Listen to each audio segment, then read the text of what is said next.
আজকে আমরা যাচ্ছি টিবাদে, কিন্তু এই টিবাদ কেন গড়ে উঠেছিল আপনি কি জানেন?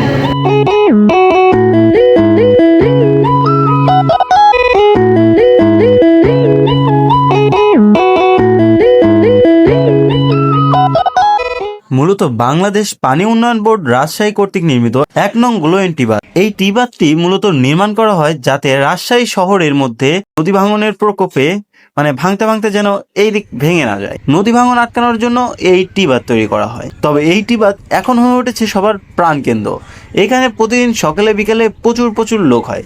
দেখা যায় রাজশাহী ঘুরতে আসে যারা, তারাও এখানে আসে একটু প্রকৃতির সাথে কথা বলতে, একটু নিজেকে সময় দিতে। কেন জানি না রাজশাহী আমার কাছে খুবই ভালো লাগে, আর সেই রাজশাহীর টিবাদটা একটু বেশি ভালো লাগে। তবে রাজশাহী অনেক জায়গা রয়েছে যে জায়গাগুলো অনেক বেশি সুন্দর, অনেক হিস্টোরিক্যাল। তো দেখা যাচ্ছে সামনে ভিডিওগুলোতে আমি রাজশাহীর বিভিন্ন জায়গায় কভার করার ট্রাই করব এবং বিভিন্ন লোকেশনে যাবো ইনশাল্লাহ। তো যাই হোক, আজকের এই ছোট্ট ভিডিওটা এখানে শেষ করতে যাচ্ছি। আমি তুষার, আপনি আমাকে চিনবেন না। দেখা হচ্ছে অন্য কোনো ভিডিওতে।